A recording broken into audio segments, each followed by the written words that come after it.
we have Mr. Kamakaloy, Honorable EM Tribal Welfare, and we have Mr. CK Jamatia, CEO of TTA Also inviting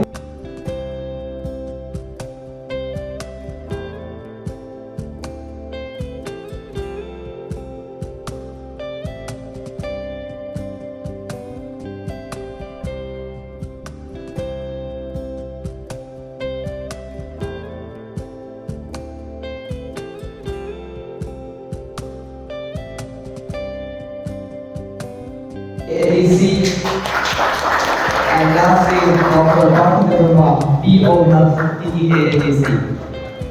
Let us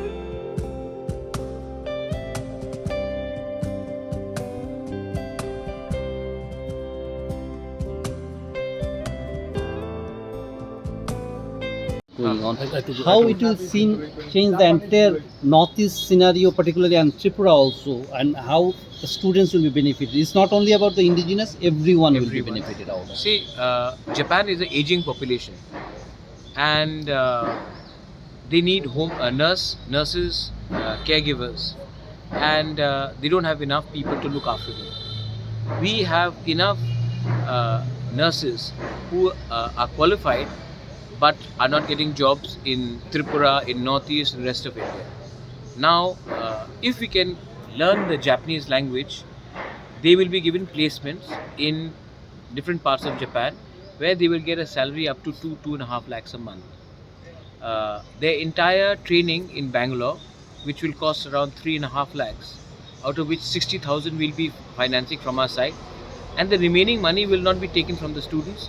Only after they get the placement and they start getting salary, a portion of it will be taken away from on a monthly basis. So I want our people to make more money. I want them to be more proficient, to have a better life, a better future. So that's why we have done this workshop today. I'm happy to say that I think around 24, right? 24 people have already enrolled themselves. We would hope that another 40, 50 also come, so that nurses who are getting 10,000, 15,000 in a private setup, who are getting very less in the government setup as well, will get almost 20 times more salary, 15, 20 times more salary, if they just learn how to speak Japanese language, for which they will be training them.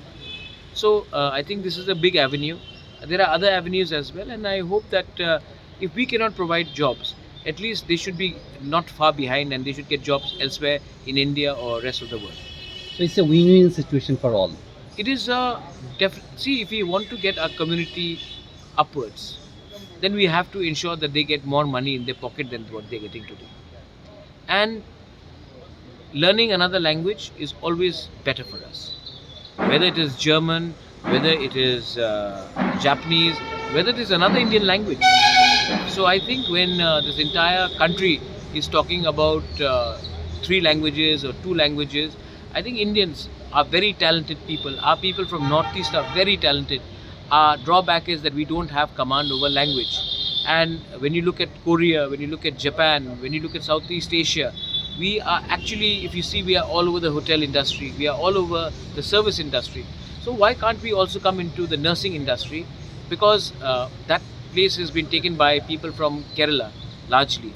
But if our people get jobs and make better salary, they will send more money back home, they will have a better lifestyle, they'll have a better career, a better future. And that's all I want to do for our people.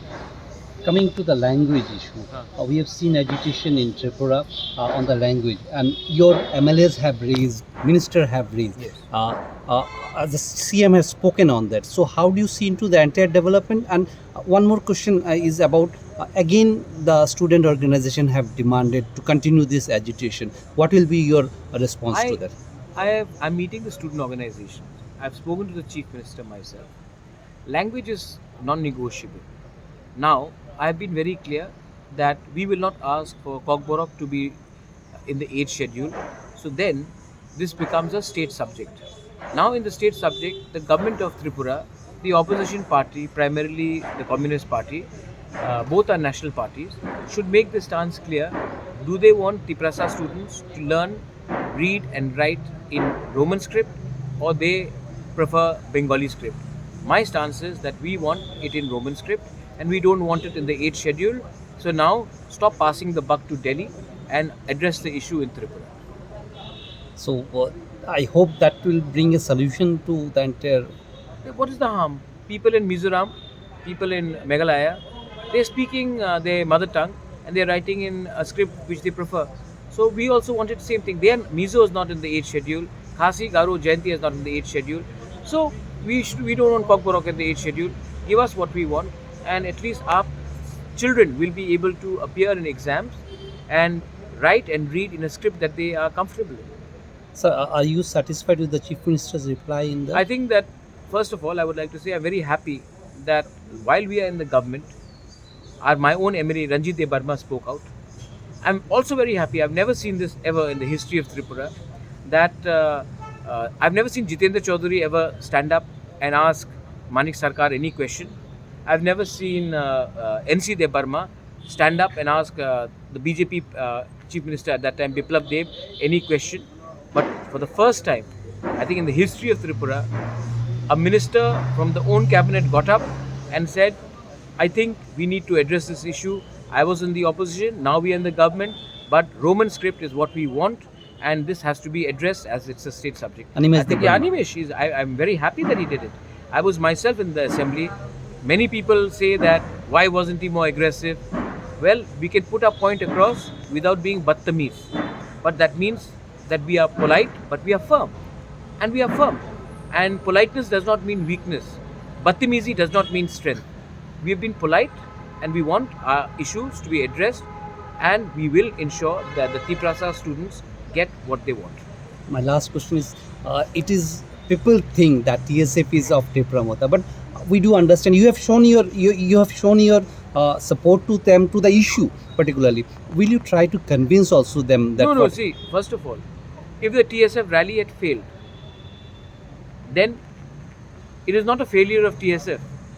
It's a failure of all of us.